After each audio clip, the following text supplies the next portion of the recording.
It's time to talk sports. It's Hacksaw's Headlines, a panorama of the world of sports, stories, comments, and opinions. Touchdown, San Diego! Now, here's iconic sports talk show host Lee Hacksaw Hamilton and co-host John Riley.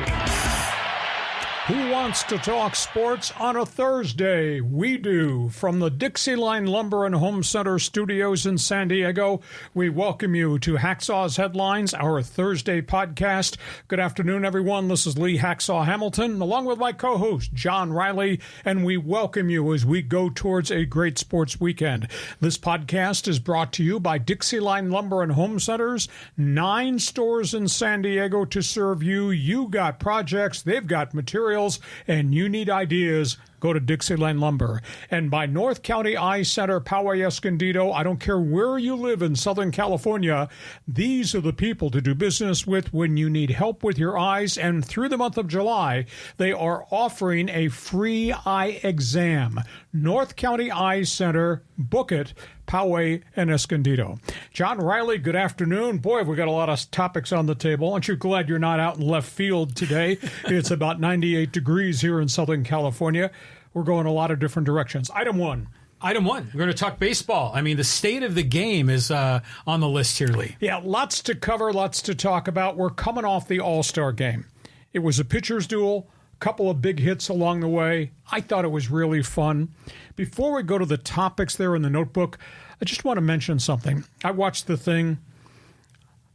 You watch Shohei Ohtani hit the 3-run home run. You see him run the bases, throwing his hands up in the air. There's a joy to the way he plays the game. Right I thought that was so cool as a pronouncement, how much fun. And I think a lot of these guys during the courses of the interviews in the Midsummer Night's Classic said, hey, we're having a lot of fun with the guys we compete against, we don't necessarily get to hang with.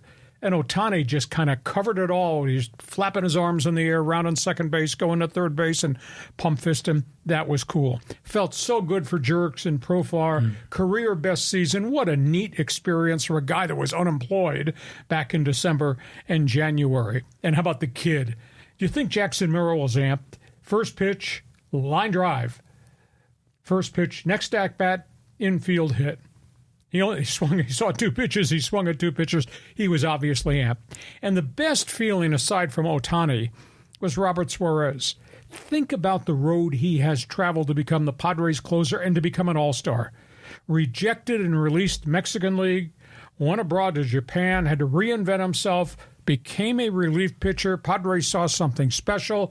He's on the mound, throwing gas, throwing heat, striking out the only 2 batters he faced, and retired. That's a cool story about a self-made man. So just off the top, that was my impression of what I saw the All-Star game. Yeah, I mean, the whole Profar thing is great, especially him with his kid that was there with him. Merrill, I mean, he smoked that ball to left, that line drive. Good for him. I think he's like the 4th youngest player in Major League history to have a base hit in an All-Star game. I mean, he's got a great future. And the Suarez thing, isn't that neat? Oh, yeah. Yeah, I mean, that guy deserves everything he's getting right now, all the accolades, because he had to take the long road. So you don't miss Josh Hader? No, not at all. Not at all. Yeah, Houston, you can keep him. Okay, let's go to topics on the table. We're going to go a lot of different directions here. Trade deadline, 2 weeks out. Burning question, what price the Padres are going to pay. We've talked a bit about names on the trade block right now, and the one that I think they should pursue, though it's in the division, is the Colorado Rockies and Cal Quantrill. This morning, 2 new names surfaced. Evidently, Patrick Corbin, journeyman left-hander, who's pitched in a wretched situation in Washington, yet is pretty competitive. What do you throw, 7 shutout innings against the Padres a couple weeks ago? Yeah, he did. Patrick Corbin is out there. And a new name, it looks like Texas is going to start selling off players because they've had such a bad season with injuries. Nathan Eovaldi.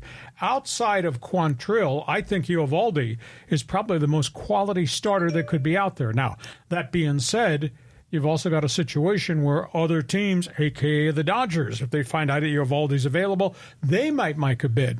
So the Padres, are they going to be the first ones to jump in the water and make a deal? Are they going to be willing to pay the price or overpay to maybe get Quantrill in Colorado or get Eovaldi? Sorry, I don't want Sean Manaea. I don't know whether Zach Eflin in Tampa Bay is totally healthy. They were unwilling to pay a 4-for-1 price to get Garrett Crochet from the White Sox. So 2 weeks out, I'm focused on the Rockies right-hander, or maybe the name just surfaced on Thursday morning, Nathan Eovaldi. Reaction? Eovaldi would be great, but I can't imagine that Texas would be in sell mode. I mean, they're the defending champs. I would think that ownership and the fans there are hoping to qualify for the playoffs somehow, some way. But so many injuries, payroll is really high. I don't know how much more they can take on in terms of getting a quality acquisition. So that's topic one. Topic two, robo-umps. This came as a bit of a surprise. Commissioner Rob Manfred, State of the League address, just sounds off about what baseball is thinking about. We know already in 2025 there will be use of computer strike zones on replay challenges on a ball or strike count. We think that baseball is going to give each manager 3 challenges per game on balls and strikes. However, Manfred just indicated during the State of the League address that they're going to experiment in the Cactus League and in the Grapefruit Circuit with the automated strike zone, with the robo-ump in spring training games. They think they have the technology that makes it work. They've done it in the minor leagues. They say the technology on getting calls correct is within 1/100th of an inch on the black. Now, Major League Baseball, we're still talking about wicked movement of pitches, but evidently this robo-ump thing will be experimented. Now, that being said, before they can rubber stamp it for approval, they got to negotiate with Tony Clark and the union, and there's probably going to be pushback on that because Tony Clark pushes on everything. And they have to negotiate with the Umpires Association because they're going to degrade the responsibility of the umpires, although Angel Hernandez is gone and the moving strike zone with him is gone. So do you like the experiment idea in spring training, or would you just rather just have the challenge system, not have a lot of interference with the games, and leave the human element behind home plate without Angel Hernandez? I used to, a long time ago, thought the human element was part of what made baseball special, but I was wrong. I want calls called accurately. So if they're going to transition for a year or two with a challenge system, that's okay, but they've got to get to the 100% robo-ump, and you could still have an ump back there to handle subjective issues, call safe at the plate, that sort of thing. But let's just try to get to robo-ump as quickly as we can because it's so frustrating. I can't imagine the players would object, but the umpires union will. I keep hearing the players do object. I hear the players in the minor leagues at AAA ball who've experimented with this kind of object. Why? That's what I maintain because, as Manfred said, we're within 1/100th of an inch of perfection in terms of calling stuff in the black out the edge of the plate. Interesting robo-ump experiment in the spring training challenge system for 2025. If this thing works, might have robo-umps by 2026. Next topic, uniforms. Boys are blowback about whatever they were wearing. And those, I'm sorry, John, I know you like difference, but those suckers, they look like softball uniforms. I thought the All-Star Game uniforms were awful, and there is a push led by Bryce Harper. Let me wear my colors, my home uniforms. Let those guys wear their road jerseys, the whites and the grays with our logos. Yeah. Quit trying to sell additional softball jerseys to the fans. I think there's going to be such pressure to push back on the uniforms. You and I, it's the only thing we've agreed on since we started this bloody podcast. Yeah. Well, I love wearing your regular homes or away uniform is great. They look like old school barnstorming, uniforms. The blue ones in the National League were acceptable, but the American League ones look terrible. That red wasn't even like a real red. I'm colorblind. I thought it was orange. Yeah, it was something. I'm sorry. It looked like a beer league softball uni. Oh, out for with sure. Those uniforms. Draft picks. The draft has been in place since, I think, 1965. I think Rick Monday was the first guy that was ever drafted by the Oakland Athletics. They banned teams from trading draft picks. This is about to change. Rob Manfred said in the State of the League address, we should allow teams to use all their resources to build a roster they want. I think this is going to get traction. I think they're going to allow teams to trade their draft picks going forward. It's going to be fascinating to see if that happens. all the other sports do it, right? I mean, so I think I was always surprised that Major League Baseball held out on that for so long. Because remember the Will Myers trade for Trey Turner? Yes. They had to wait until he was, I think, 6 months or 12 months after he was drafted to be included in the deal. It just seemed weird. The Olympics. You're going to have to tell me, I mean, because you're great with your cell phone looking at calendar dates and this calendar, that. Baseball is going to meet with the union, and they're going to talk extensively about the Olympics. They are going to talk about shutting down baseball in the middle of the 2028 season for the LA Olympics to allow, I think it's fascinating. It'd be a better version of the WBC because it'd be a midseason when everybody's healthy. It could still be a super all-star game. Each pitcher might be limited to 1 or 2 innings. But they're talking about my guys, your guys, going to the Olympics in 2028. How long are they going to be off? Is it a week? Is it going to be 10 days? They're going to shut the rest of the league down? Interesting observation. I like it. I like the idea. I just don't know what the WBC is going to do if the Olympics are once every 4 years. It kind of takes the wind out of the sail of the World Baseball Classic. Networks. Commissioner praises the Padres. Rob Manfred talks about the fact that the Padres lead Major League Baseball. Do you know they're in first place? The Padres lead Major League Baseball 40,000 plus subscribers to the streaming service that baseball created when Bally Sports and the Diamond Sports Group fell apart. Now, of course, they're only handling 3 teams this year. By next year, they hope to have 12. Manfred says they'd like to get as many as 20. They can't get all 30 because the Yankees and the Mets and the Red Sox and the Dodgers are refusing to give up their regional sports network packages. But if they could get 20, it'd be a rubber stamp thing. And it was interesting because while I was on vacation, I got to watch other teams that are under the MLB banner. I actually got to watch a Diamondbacks broadcast, and it looks exactly like the Padre broadcast with the same music coming in and out of the breaks and how they structure their play-by-play guys, the color guys, and when they go the person along the first baseline, a.k.a. Bob Scanlon. So they're going to grow the networks. Athletics. There is blowback. Do you know last week the average temperature in Sacramento, where the A's are going to play next season, at 7 p.m. for a whole week plus was 102. Oppressive. Yes. And, of course, minor league ballpark, they're starting the renovations. Now there's blowback. Tony Clark says, I'm not sure we're signing off on this. My guys having to play in the putrid heat day after day after day for a whole season in Sacramento. Now, that being said, back in the day, the Astros used to play, before the Astrodome was built, in the heat, the humidity, with the mosquitoes in Houston. And Texas Rangers played forever outdoors. Globe Life Stadium wasn't there back in the day. So it's going to be interesting to see that there's a lot of blowback about this Oakland A's situation. Manfred, vote of confidence, indicated that he believes John Fisher is going to come up with a $1.1 billion private financing he needs for his share to build the stadium. And the Athletics are holding a press conference next week to unveil the whole structure on this tract of land, I guess where the Tropicana Hotel used to be, and the whole business entity, aside from just the ballpark.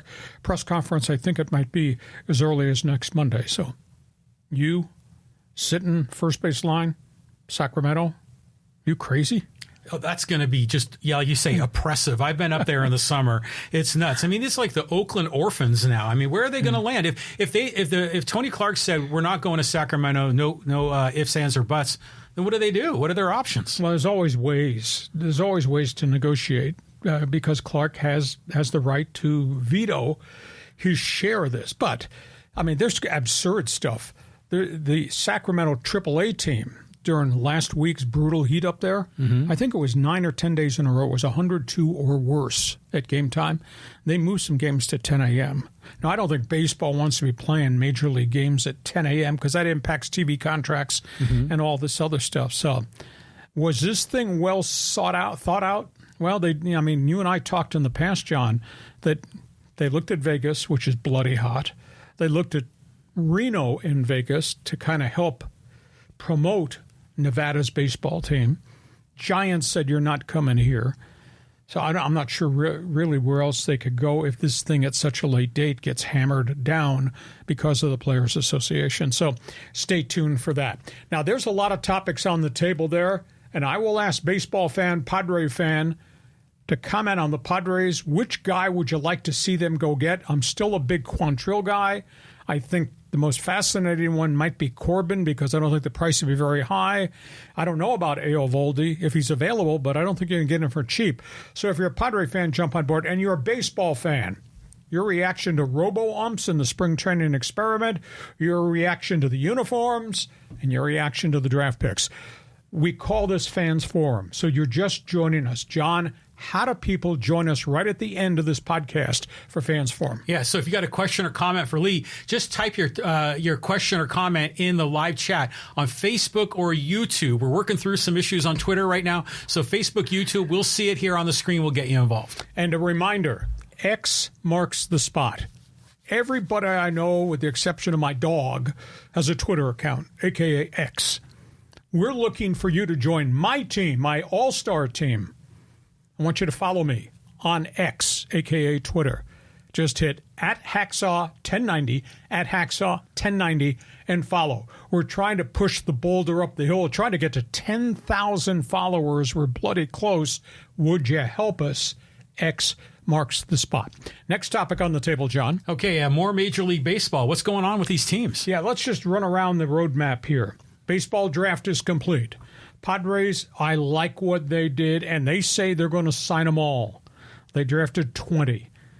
Included were 8 pitchers, 4 shortstops. They must lead the world in shortstops in the organization. 2 more catchers, a couple outfielders, first baseman, etc. They say they're going to sign them all. A couple of them are college kids. But I'll tell you, at the top of the board, this left-handed pitcher they got out of the high school ranks from Elk City, Oklahoma, Cash Mayfield, looks very dominant, very impressive. I watched a video of him right after the draft. He looks like Cole Hamels in terms of his delivery and obviously his velocity.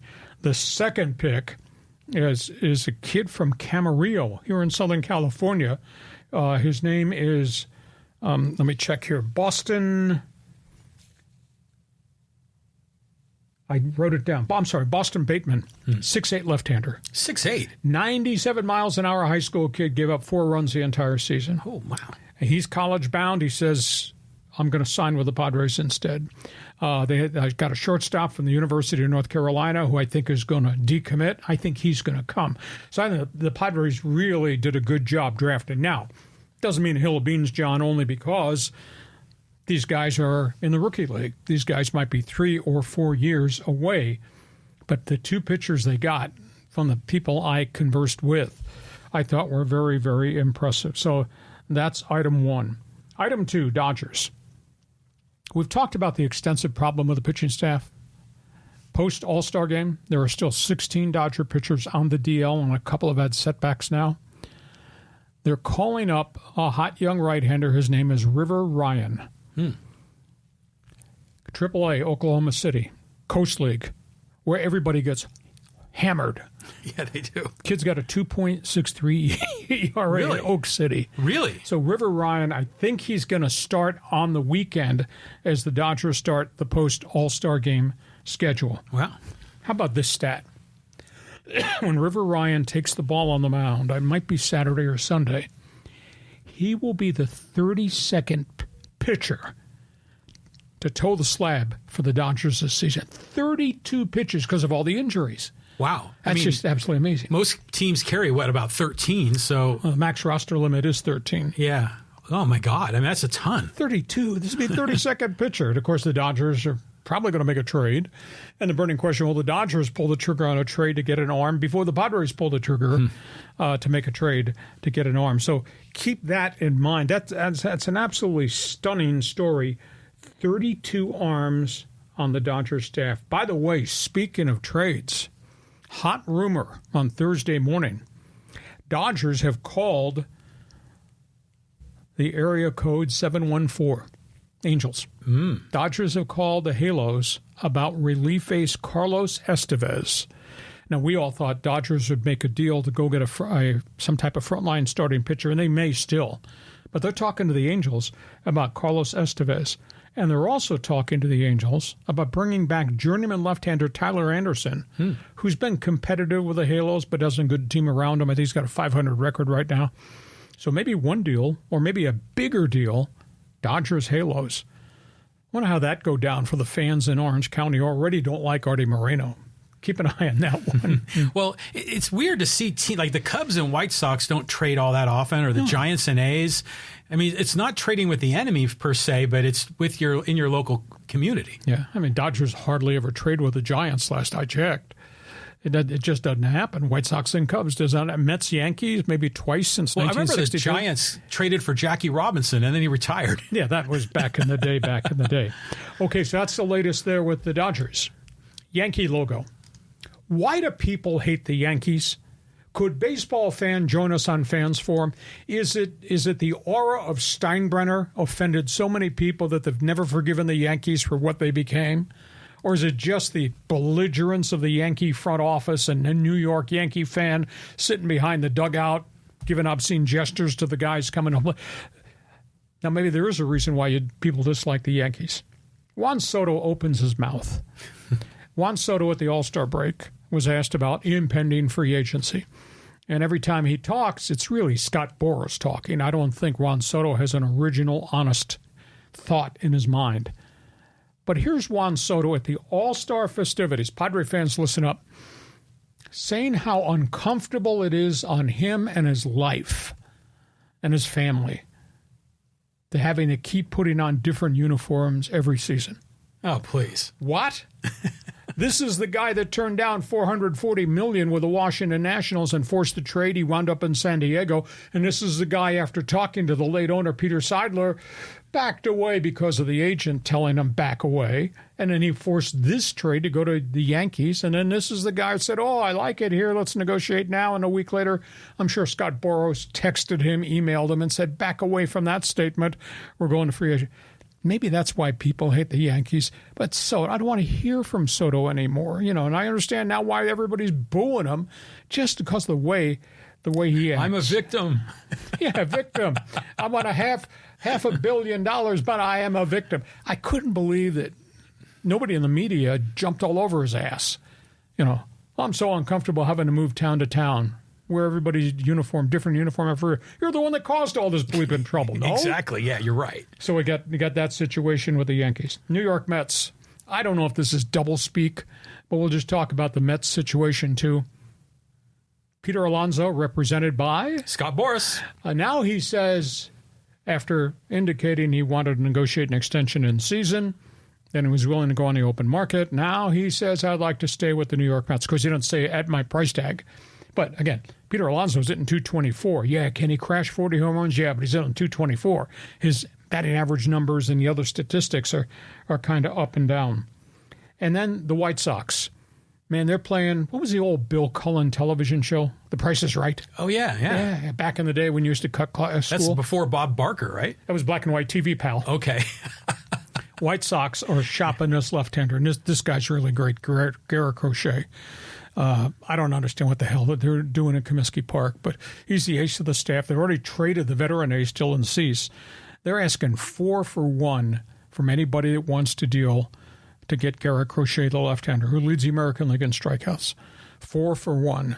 Dodgers talked. Atlanta talked. Yankees have talked. Padres were aggressive, but I was told, you know, when the Chi Sox said, we want Ethan Salas, we want Leo DeVries, we want this pitcher, we want that guy, Padres had to back away. They're just not going to overpay, even though you're getting Crochet and you got 2 years guaranteed because he can't become a free agent till after 26. So I'll be intrigued to see where they wind up selling him off to, but the asking price is real steep. So, John, I threw a lot here on the wall. Go ahead and respond. Why do you hate the Yankees? The Yankees are like, you know, it's like the Death Star, right? You know, the whole Darth Vader thing. Juan Soto is a punk sometimes, and this is an example of it here. And he plays crappy defense. Woe is me. I got to change my uniform. The dude is living in the limelight in New York City, playing with Aaron Judge. And my wife and I were watching the All-Star game, and they had microphones on Soto and Judge, and they were talking in the outfield. We're saying those look like the two guys that you knew in high school that were like punks that would go around giving everyone a hard time. It's but just Judge funny. is a good guy. I think he's a good young man. Yeah, he is. Soto is strictly the mouthpiece of Scott Boras, and it's all about me, myself, and I, and give me the $500 million. Yeah, exactly. Now, as far as the other deals, the White Sox should be holding out for a big deal. Yeah. I don't blame them for that, but we get close to the end of the month, maybe they'll lighten up on their ask. And they did get a lot of quality for Dylan Cease, but at the end of the day, those poor fans on the south side of Chicago are looking at this garbage that is White Sox baseball for the next couple of years. So, Fans Forum is open. You're a baseball fan. Why do fans hate the Yankees, rightfully so, or not? Jump on board, want to hear from you. So we go from baseball to what's happening this week, John. Yeah, I mean, the NFL is back in the news. Here we go, Lee. Hey, football is back, thank God, in some cities. Let's just go through the notebook here. We got a quarterback revolt. We got a wide receiver revolt. We got the opening of training camps. Let's start in San Francisco. They got a real problem. And if I'm a general manager like John Lynch, I think I might have heartburn right now because he's got problems everywhere. He's got salary cap problems because he's already given $19 million a year to the great running back Christian McCaffrey. They got huge money invested in the tight end George Kittle, cornerstone player. They've had to let a couple of their top defensive linemen go the last 2 seasons just because of cap figures. They got a ton of money committed to Deebo Samuel, who's a multi-position guy but gets dinged. They obviously have to sign Brock Purdy. And now, depending what day of the week it is and which way the wind is blowing, now he's got more problems with Brandon Ayuk. And Ayuk's a great player. 75 catches last season, something like 18 yards per catch, ton of touchdowns. His future very much ahead of him. He's making $14.5 million right now. He wants an upgrade to 25 on a multi-year extension. And Frisco's of the opinion, we can't do this with the cap because I got to take care of that quarterback who's in the final year of his short-term contract. So there's a big issue there. Ayuk, who met face-to-face with John Lynch a week ago, emerged from the meeting. Everything's fine. I understand Economics 101. He explained it to me. A week after that, just a couple of days ago, I'm unhappy. I want out. You know, who are you going to trade, Deebo Samuel or Brandon Ayuk? I like Ayuk. I think he's got much more value, much more upside, younger player. Granted, Deebo is a diverse guy. So that's a big issue in San Francisco. In Dallas, he's not coming to camp, and this will be a problem if he sits out, but he's going to get fined $50,000 a day if he sits out. CD Lamb is not coming to camp. $50,000 a day? Yes, according to the collective bargaining agreement. If you're under contract, pal, and you don't show up to do this podcast, $50,000 a day. Holy smokes. So here's the big issue. He wants everybody, every receiver I know is threatening to hold out if they're on the final year of the contract, headed to free agency. They all want 30 to 35 mil. They need CD Lamb. And Dallas has got a lot more problems than that because Dallas has got to deal with Dak Prescott, expiring contract, and they have to deal with Micah Parsons, star linebacker, expiring contract. So Dallas has got problems, and CD Lamb is going to get fined if he doesn't show up the end of this week. And then there is Miami, and that is Tyreek Hill. Or is it Tua? Tyreek, who set the high water mark for salary at $25 million, is now underpaid because half the world's getting $30 to $35 million, led by Justin Jefferson up in Minnesota. Tyreek, he wants his contract ripped up. He's got 2 years left. He says, I want state-of-the-art money, $35 million. And Miami's got to re-sign Tua. This is the last year of his contract. I was told they offered Tua $40 million a year. But because everybody's getting $50 million at the position, he wants $50 million. I don't know if he's a $50 million quarterback. He had an unbelievable season last year. We've seen some growth. We've seen some injuries. So Miami's got problems with the quarterback who'd be thrown to the wide receiver. They got problems with both of them. Cleveland, same story. Star wide receiver, Amari Cooper. I want my bucks. He had a good season last year, but his career has been hot and cold.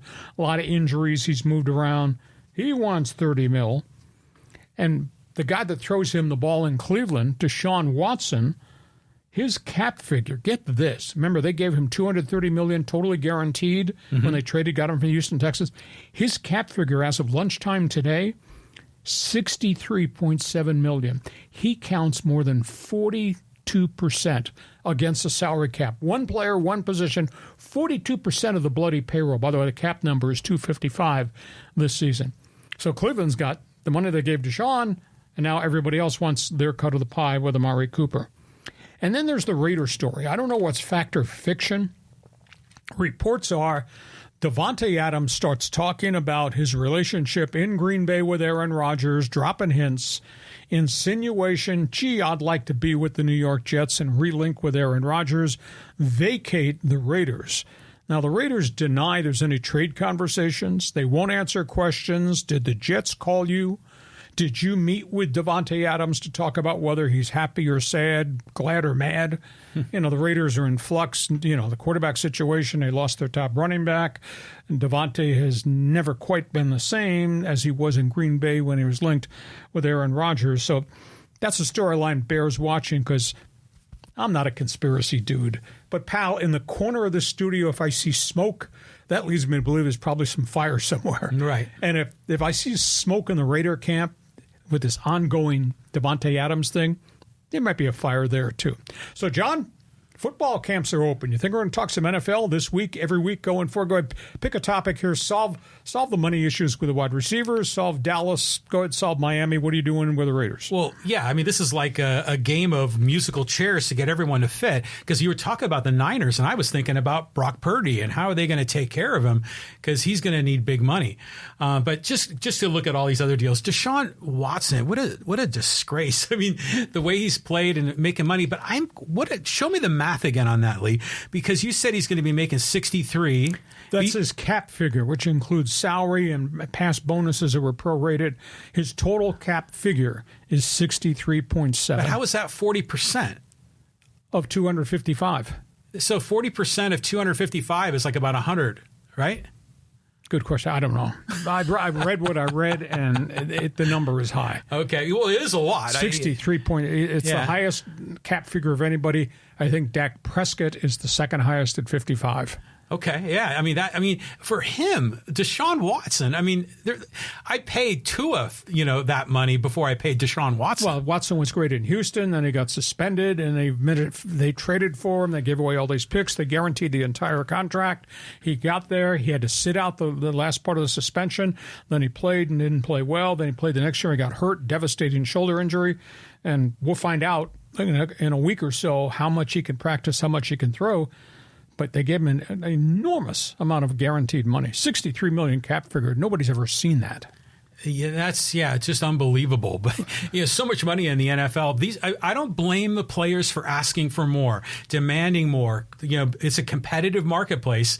But yeah, John Lynch will show you the numbers and say we only got this much breathing room. Economics 101. And what do you think about Tyreek Hill versus Tua? Who are you giving the cash to?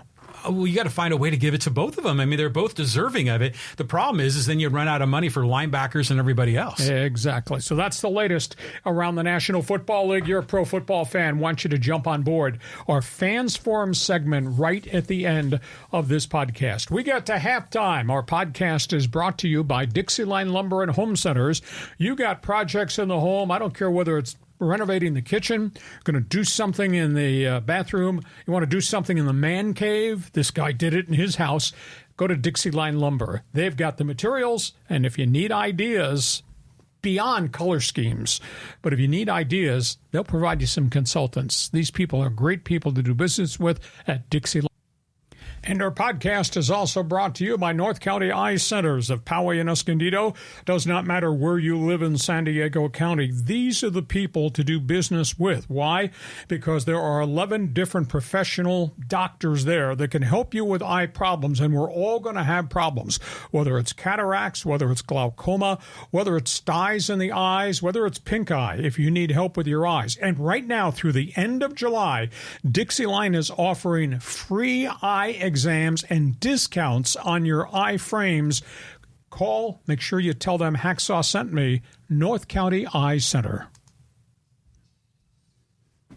And we go to the second half of our podcast. Couple of program reminders. When we're done, you're taking over this show. No excuse for you not to be in the chat room with us.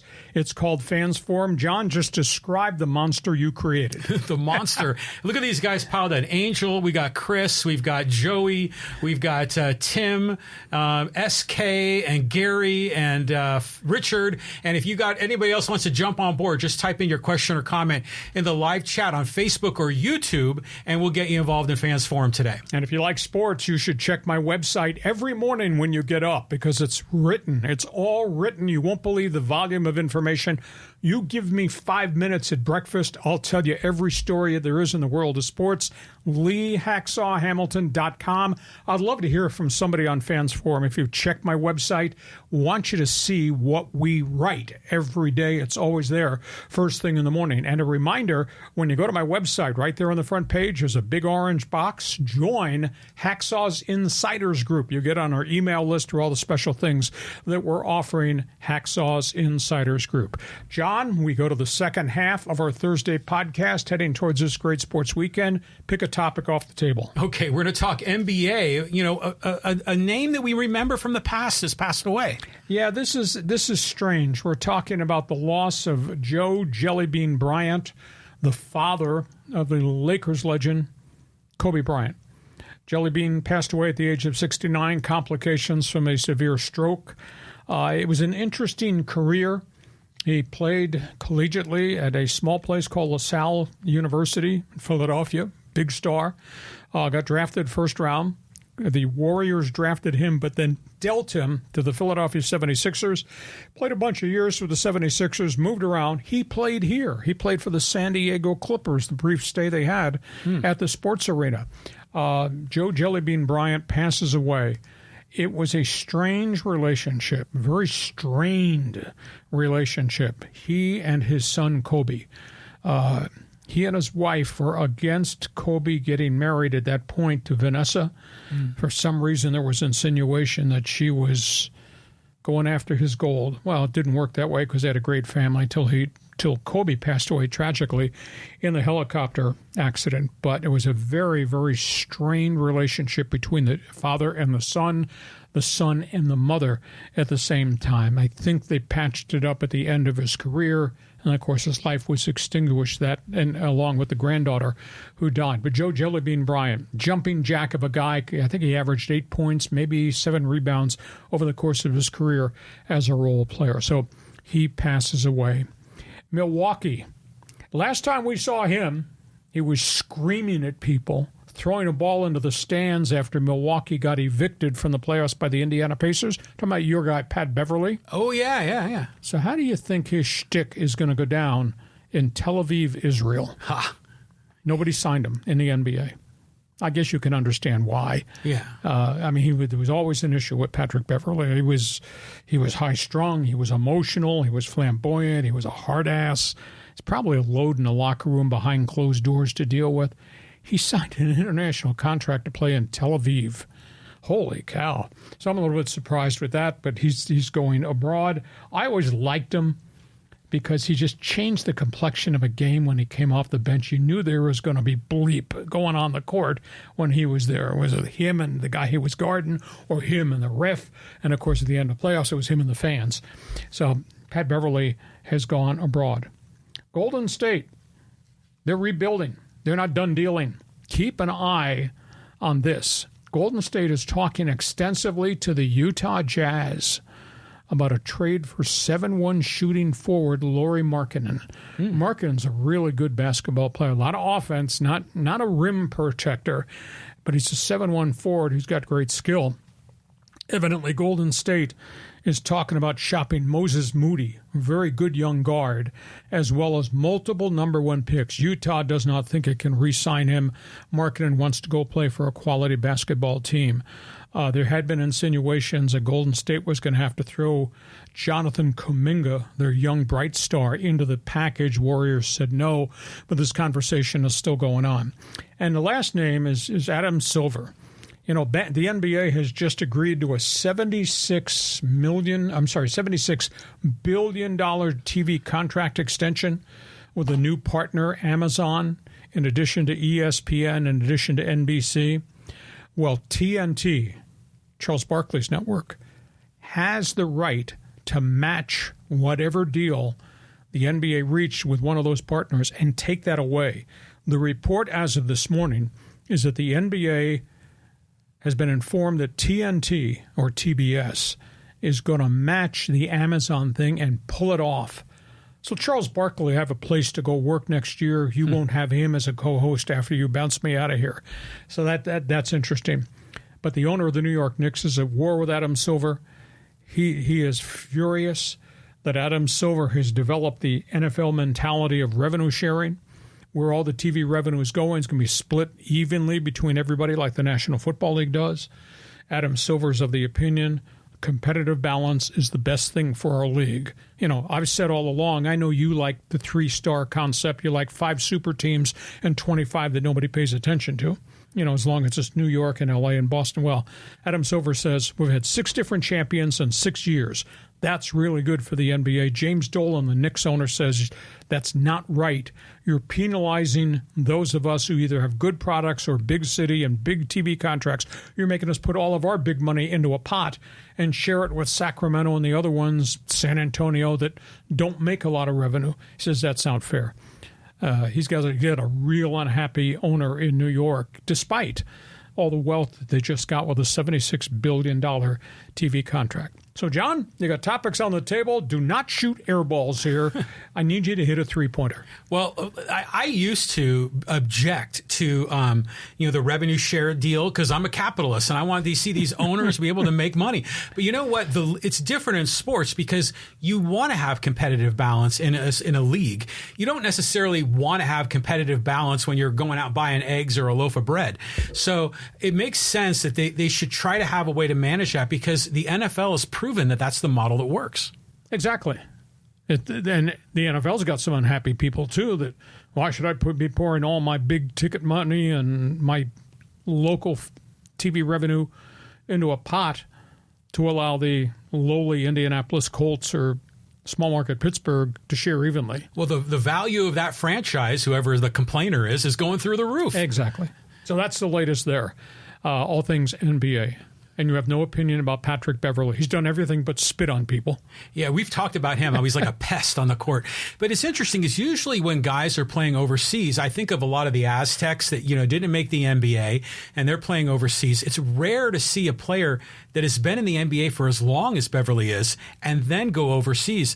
So is he doing it for the money or is he doing it because he just wants to play? I'm interested in his motivations. How do you think his shtick is going to play abroad? Oh, I don't know. I don't think it's going to work too much. I mean, especially in that part of the world, people get pretty angry. Hey, if you're with us, you like the NBA, join us on Fans Forum right at the end because you're going to take over this show. Last topic on the table. I told you so. Go ahead, John. Okay. Yeah, you told us. Yeah, the headlines here. Did you watch the British Open this morning? Yeah, I woke up at 2 a.m. because my back was bothering me and I wanted to go downstairs and I got vetoed on that thing. But I did watch it later in the morning and I've followed it throughout the course of the day. He's talking, of course, about the British Open. Let's start with topic 1, Tiger Woods. As Tiger got ready to tee off his practice rounds this week at Troon in Scotland on the West Coast, he was confronted by comments that Colin Montgomerie made. Colin Montgomerie, of course, is a great golfer, England. He was asked about Tiger playing in Grand Slam events only. And Monty said, why the hell is he doing this? He can't play anymore. Tiger was passionate. Tiger was ultra competitive. Says Tiger hasn't broken par in a Grand Slam event since 2021. Why is he doing this? Tiger responded. He didn't blow his lid, but he blew his lid. He said, I've won Grand Slam events, 15 majors. Has Colin Montgomerie won one major? No. So he kind of talked him down. Tiger goes out today, and it's horrible. The weather was bad. We all knew that, but everybody had to play the same. He was terrible. He had 7 bogeys and 2 doubles. He just completely fell apart on the car. Of course, 7 over par. He's not going to make the cut. I'm sorry. I said this prior. People got offended. I just hate to view this as being a pity party, and that's what it's become. So Tiger's playing and people follow him, but he can't play anymore. I hate to see him limping on the course. I hate to see him dragging his leg, walking up the hills. It's just not the same. So Tiger's gone. Meanwhile, first round at Troon. I'm going to tell you about the golf course, first of all. I wrote some notes here. I want to make sure I get these quotes correctly because I thought long and hard about this over a beer. What is Troon on the west coast of Scotland all about? 6-foot-deep pot bunkers. If you played the game... Oh, yeah, I saw them on TV. They're like hellacious. Yeah, you'd be down there trying to get your ball out of the it's big like hole. Vertical. Exactly. So you got pot bunkers. The posted stamp hole, 123 yards, 6th hole. Good luck getting that sucker on the green without taking a penalty. It's like trying to drop a shot onto this table. Postage stamp hole. The railway hole. Don't you hit your ball off the fairway over the rail lines that run parallel along Troon, because you have a tough time getting it out of the rough or getting it while it's down in between the tracks. Oh, wow. I've never seen that before. And then there's the thing called a mile hole, 623 yards. Good luck with that. Wow. Making distance. And by the way, there's the weather. And today in the first round at Troon, golfers who teed off early were playing into an 18-mile-an-hour wind that got gustier. But because you're on the Irish Sea, that thing can change. So they made the turn at 9 after fighting their way through all this 18 mile an hour in their face. The wind had changed. They had to fight their way back on the back 9 with the wind in their face. And then it started to rain. And then the wind was going sideways. It was just awful. And if it's not just the weather and just not the course, you got what they call the gross gorse, which is the high weeds, the brown burned out weeds in the rough. You got the sand dunes, and you got the swales on the green. You got the rough, which is really hard to go find your ball, much less hit it out of. And you got the British brush. Twigs, different flowers, all types of debris if you can't keep the sucker on the fairway. And then you got the weather in the Irish Sea. You can get all 4 seasons in one day at the British Open when it's on the coast of Scotland or it's blowing on the Irish Sea. So going into this thing, I talked extensively about Scottie Scheffler. He right now is dominating the PGA Tour. Talked about Bryson DeChambeau, who's been red hot, LIV, and obviously won the U.S. Open. Talked about Rory coming home, all the experience playing on the links courses and all that. Bad day today. Rory couldn't get it on the postage stamp hole. Took huge penalties. He hit the green one and it bounced off. Penalty shots. Then he hit one over the railroad tracks on the railway hole. He self-destructed.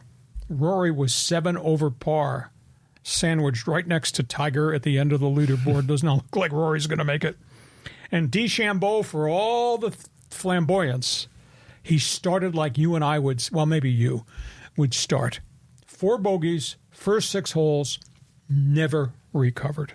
Scottie Scheffler was amongst the later groups that started. He was at 1 under par, I think probably on 11 as we started our podcast. So this thing is a freaking nightmare. And if you like seeing golfers struggle and how they react and how they have to recompose themselves, don't watch Ty Hatton throw his club down on the green and almost break it because he was so angry about the wind blowing his putts. It's an obstacle course, but it's fun to watch. And tomorrow might be a beautiful sunny day. But then again, tomorrow might be like winter, too, because it's bloody Scotland. So that was quite a story. You want to comment on Tiger? You want to comment on the Open? Well, just real quick, I saw Tiger birdie a hole, and then when he walked to the hole to pull the ball out, he looked like an old man, like bending over with his back, and you could tell he's just not the same guy. Yep. So yeah, is it a pity party? But watching that, I was watching about an hour of it this morning, and the fans are like in jackets and beanies, and the golfers are even wearing multiple layers out there on the course. I mean, it looks brutal. It is. It's an obstacle course. You're not only playing a 158-man group that teed off, you're not only playing the obstacles that I just alluded to, who the course is, how it's laid out, and what you have to compete with. You're playing the weatherman. And I think atop the leaderboard today, it says Weatherman 1, golfers nothing. Just terrible. You're a golf fan. Feel free to jump on board. Let's go to the second topic on the table there, English soccer. A day after King Charles wrote a thank you note to the stars, Harry Kane, etc., on the English world team that was in the Euro Championship finals, and he wrote a similar letter to their coach, Gareth Southgate. Southgate retired. He walked away from it. It says he did not want to do this anymore. He said, I've accomplished a lot. I've learned a lot. He should be accorded honors for rebuilding English soccer, which has not done anything globally, I don't think, since 1965. But that's a bit of a surprise. Gareth Southgate has retired as coach. Got Team USA. There's some obstacles now. It does not appear, since they fired Greg Berhalter, it does not appear that Jurgen Klopp, the English coach at Liverpool, the former coach at Dortmund in Germany, wants to interview with Team USA, just does not want to coach next season. He wants to take the entire year off. And the second big name that was on the group, Jesse Marsh, who's the coach of Team Canada, and was a finalist before Berhalter was brought back a second time. He said, I'm staying in Canada. I'm not going to take this job. However, interesting names have surfaced. Those of you who are English Premier League fans will recognize this name, Tom Tuchel, former head coach at Chelsea, former head coach at Bayern Munich, is evidently expressing interest in Team USA's job. And he's a pretty dynamic guy, knows how to work with young players, which a preponderance of the U.S. roster is made up of. Another name that has just surfaced, Hervé Renard, coached Zambia, which had upsets in World Cup play. He coached Ivory Coast. He coached Saudi Arabia. He's expressing interest. Steve Cherundolo, who's done a great job with LAFC, the Los Angeles team, and MLS, and Mauricio Pochettino, former head coach, Hotspurs, Chelsea, and Paris Saint-Germain, who's available. He got let go by Paris at the end of the year.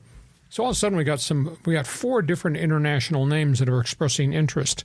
I still like Jurgen Klopp, but I don't think he wants to coach. So we got that story. And then the last topic on the table, this hasn't gotten a lot of coverage. This is cool. You know, Sports John is all about marketing. NCAA has just announced, we know about the greatness and the excitement and the following that March Madness Final Four brings. They have announced next year the Final Four in Indianapolis will feature not only the Final Four in men's basketball, they are bringing in the finals of the NIT, which the NCAA also operates, and they're going to put the championship game in Indianapolis on Final Four weekend. So not Madison Square Garden? No.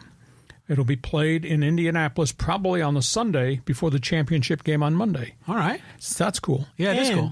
They're bringing in the Division II championship game and the Division III championship game, and they're going to play them at Hinkle Fieldhouse in Indianapolis, the great old barn that Butler University plays in. That's the Hoosiers movie, right? Yeah, exactly. So that's cool to bring the D2 and D3 guys. I like that. Isn't that cool? So, you know, the NIT, which is kind of fallen off the radar, you're going to put that in the middle of March Madness, and you're going to have the D2 and the D3 guys bring their teams and their fans, whatever that might be, to Indy. That's awesome. And play them at Hinkle Fieldhouse. That's kind of cool. So, John, your turn. You can talk about the 3 Lions in England, Team USA, or hoops. Hoops. I mean, I go back to Team USA. If I'm looking to hire a guy, I'm not going to hire an MLS coach or a Team Canada guy. You know, get one of those, you know, European coaches in here to, you know, really take it up a level.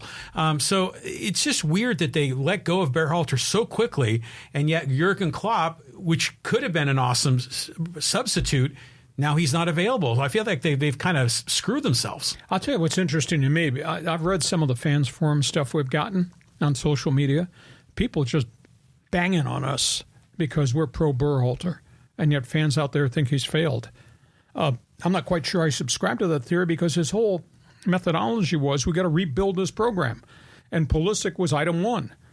And then he moved what few veterans are left off the roster, and he stocked it with a lot of young kids who have to learn on the job. And yet, preponderance of soccer fan that watches our podcast just, I don't know if they're beating up on me or they're beating up on you, or maybe they're beating up on both of us.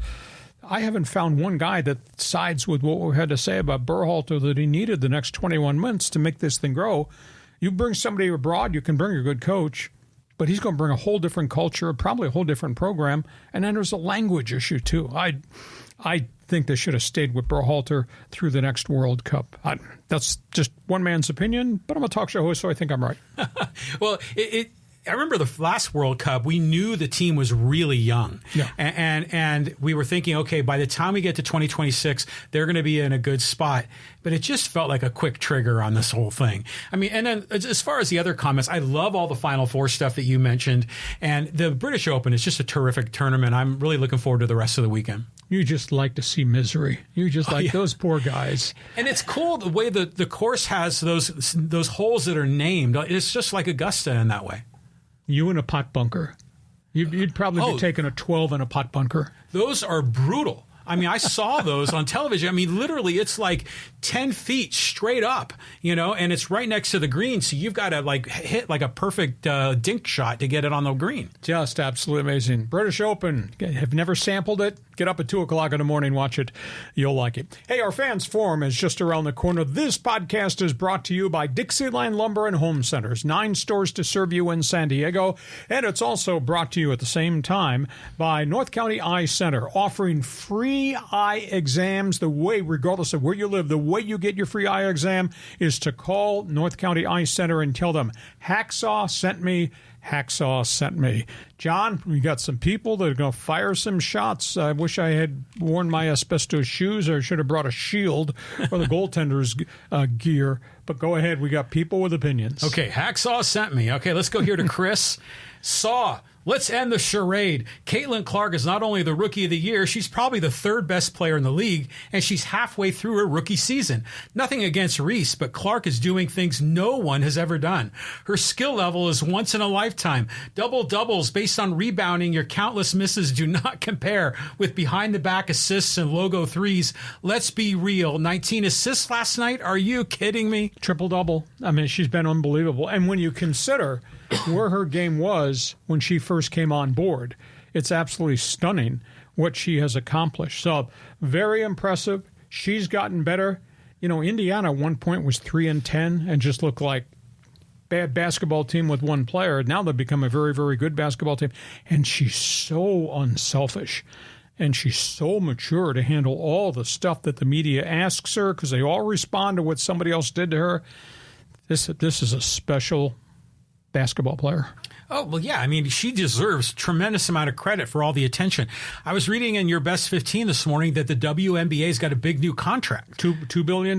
They just signed an 11-year extension. They weren't making 50 cents off their TV contract. Now there's sellouts in every arena.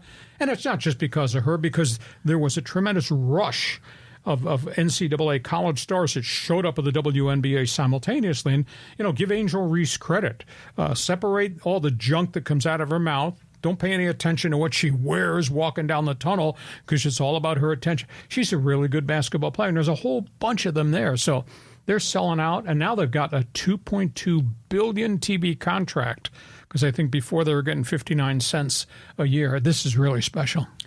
Angel Reese, I think, is a great player, and I think she's got her own unique persona that's different, Caitlin Clark. It doesn't need to be like the good guy and the villain, because I know Reese likes to say she enjoys playing the villain, but they're just two different players, and they're going to be linked like Bird and Magic, and I think it's terrific. Yeah, WNBA. Next question. Okay, here, let's go to Tim.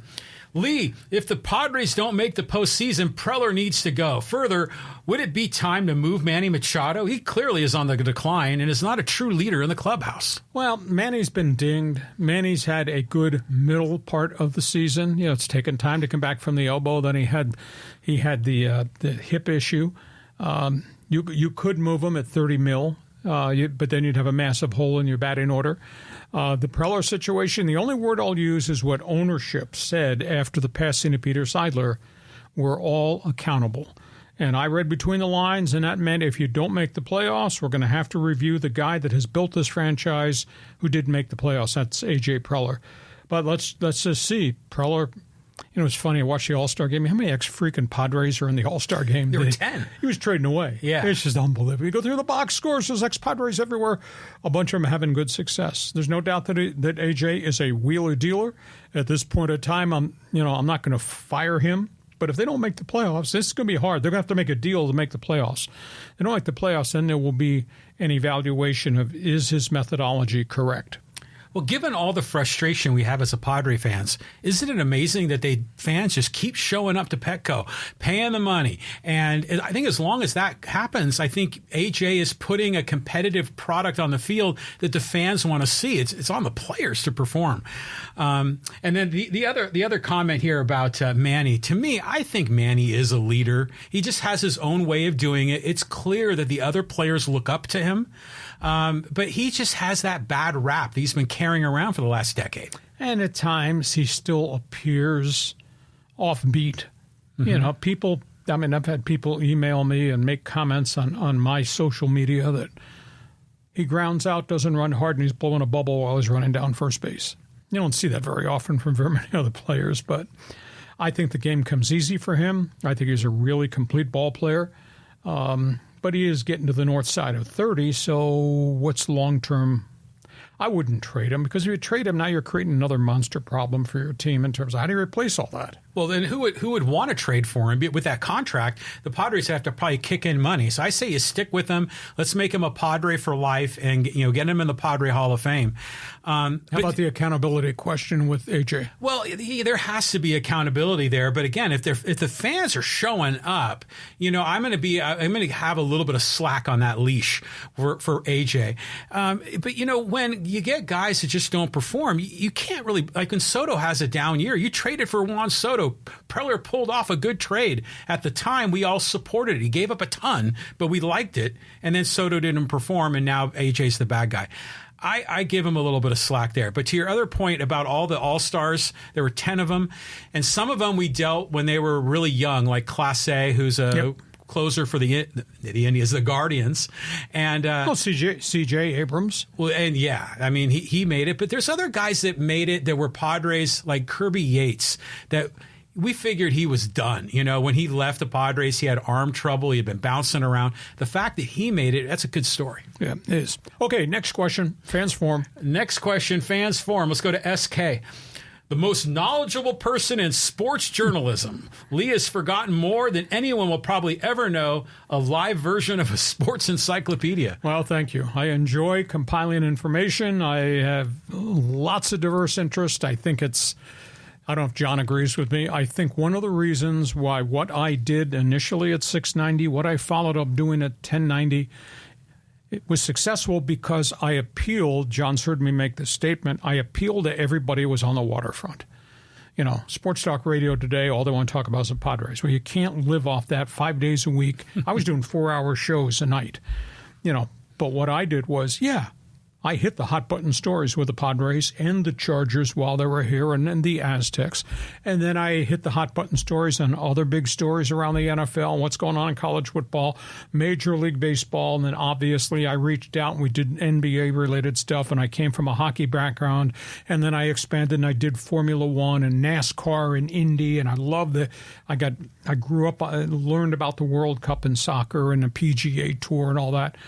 So I kind of hit everybody's hot button along the way. You don't have to agree with anything I say, but I'm giving you data, and I'm asking you to get off your ass and get on the phone. Well, same thing here on the podcast. I want you to join me in Fans Forum. So my unique interests, I think, generated a big following because I hit everybody's hot button. Not everybody's a Padre fan. Not everybody's a baseball fan. And if I can service the hockey fan and the Formula One fan and only one I didn't cover. I don't cover World Wrestling Federation. That's bad theater. I don't do bad theater. Hulk Hogan's going to be at the Republican convention. Yeah, let's see how many other people we can put on to talk about the former president. Yeah. But so thank you for the compliment. Yes, I am bleeping brilliant because I'm really interested in all this stuff. You read my website. Look at the diverse amount of data. Even this guy who left me for 2 weeks to go on a freaking vacation to Ireland, and he could not get any information. He did pay me a compliment. He went to my website every day to get Hacksaw's headlines because he couldn't get it while I was over there drinking Guinness Ale at the top of the brewery in Dublin, Ireland. So what we offer is unique and different, and I think pretty damn good. I was blown away when I first encountered you on the radio. Like, holy crap, who is this guy? Because you not only had all the data, but you had the hot takes, you had the shtick, and it was just so entertaining, and it was so mind-blowing when I first tuned in the late 80s, early 90s. But I got to say, just doing this podcast with you, it's not like you just stay at home and watch TV and then just roll in with your information. I mean, you're a hardworking guy. You're doing your research. You're writing your articles. You're going to press conferences. You're the hardest working man in sports journalism. And it's incredible that you're still going strong. I may wake up one morning and I'll say, John, it's your turn to do it all because I've decided not to do it any further. But I like it. I just... Everywhere I go, I get stopped everywhere to talk sports. You know, John knows that I've had back problems.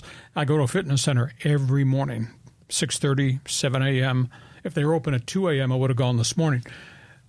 But people stop and talk. They want to talk sports. And it's just, I like hearing what other people have to say. And they ask me, what do you think about this or versus that? And I tell them what I think, or I correct them in terms of their assumptions. And it's cool. And that's who I am. Sorry, that's my DNA.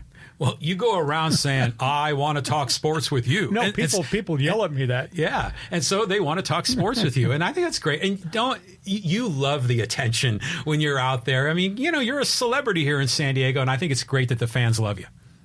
Does that include the guy that came up to me at a Mexican restaurant while I was having dinner with my wife and said, you dumbass, why would you say that stuff about the Raiders? Okay, let's move on. Fans Forum continues. Okay, here, let's go to Gary. Umps called balls and strikes this year have been horrible. Sounded like Bill Walton. I've been saying this for years. The players deserve for it to be right. It should not have to deal with that and fight and argue. Actually might miss that, but I vote for Robo Ump. Well, I'm going to have to be sold. Technology is great till it doesn't work. But I'm going to have to be sold that we're not taking too much away from the game if we take the umpire out of the balls and strikes decision.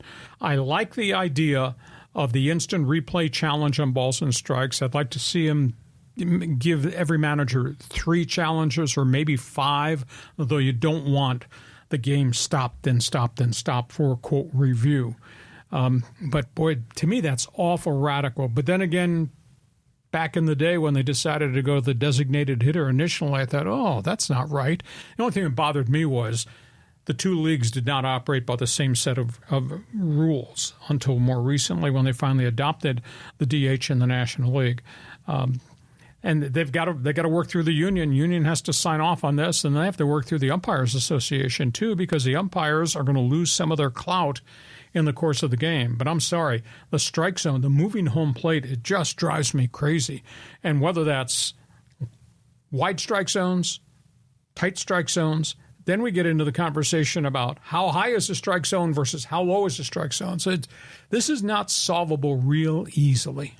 Well, like when I was a kid, it was from the letters to the knees. But you look at that box, and it's from the belt to just below the knees. So it's changed. But remember back in the day, the AL umpires called a different type of strike zone than the NL. Do you remember how that broke down?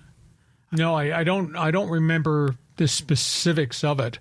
But then they changed the relationship, and all umpires worked all games. Maybe this was about 5 years ago. Mm-hmm. They did away with the American League and the National League guys. They homogenized it all, and everybody was supposed to call the same strike zone, and now it's all over the road.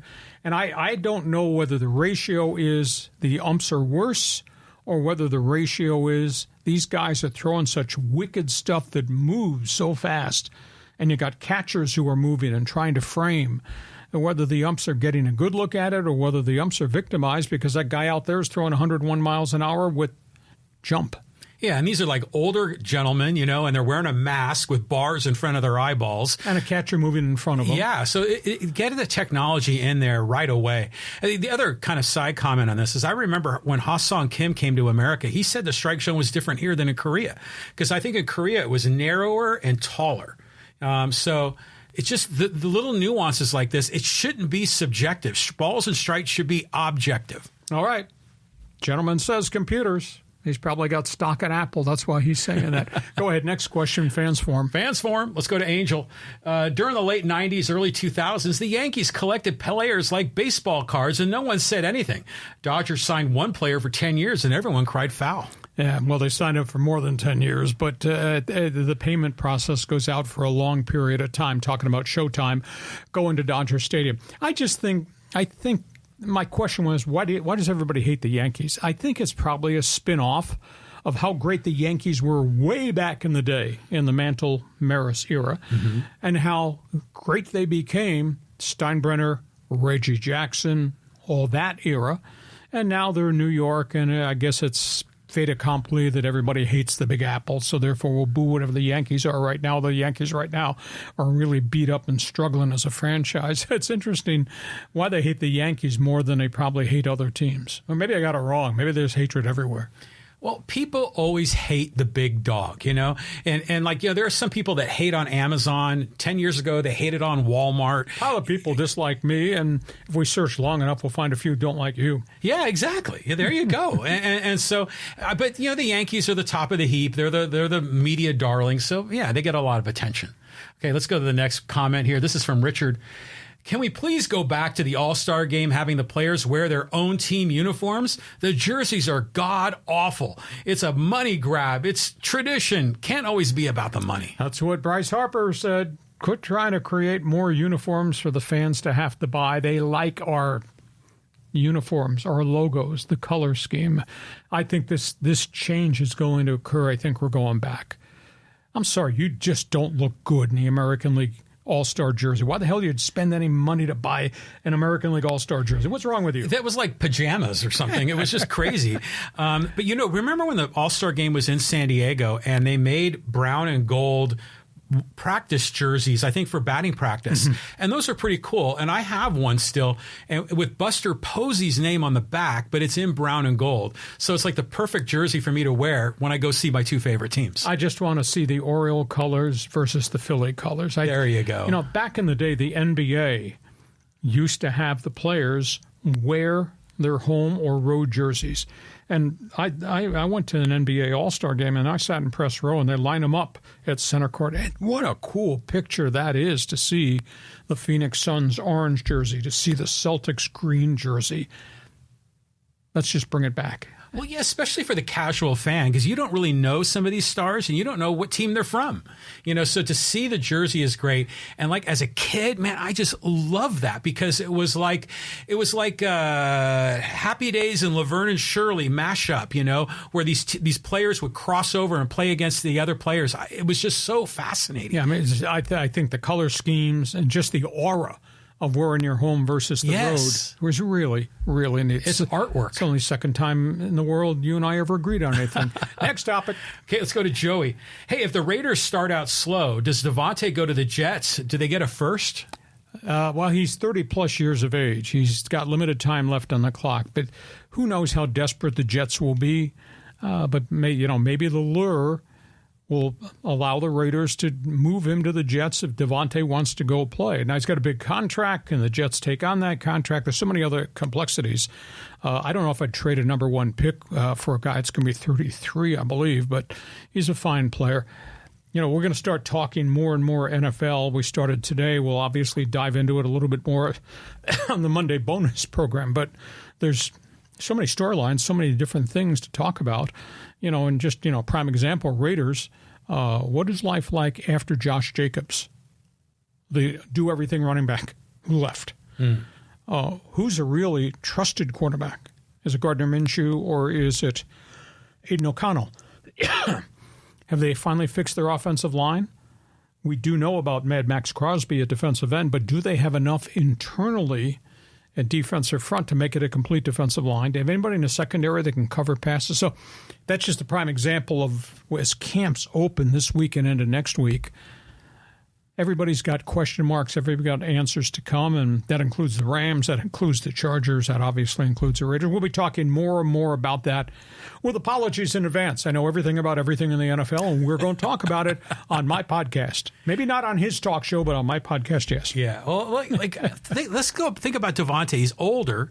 Let's assume he went to the Jets. I mean, the window of opportunity for the Jets is only a couple of years.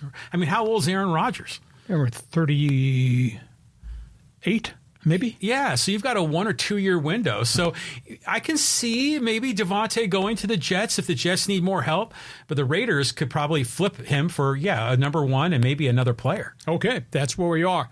How about another here on Fans Forum, and then we'll go to social media. Okay, let's go here to Callan. Lee, has there been any movement on the RSN home front recently? Regional Sports Network. Starting to wonder if the Ducks, Kings, and Clippers have contingency plans in place with KCAL, KTLA, KCOP, along with the San Diego market. Well, the Regional Sports Network bankruptcy with Diamond Sports is going back before an administrative judge. I think it's on the 21st or the 31st of July. But this thing is really entwined, and Major League Baseball is battling the way the bankruptcy hearings are being held, because it's like Diamond Sports is just asking for delay after delay after delay so they can continue to... Join us again for Hacksaw's Headlines on YouTube, Facebook, and Twitter. And find the audio version on your favorite podcast apps. Touchdown, San Diego! For more content, go to LeeHacksawHamilton.com.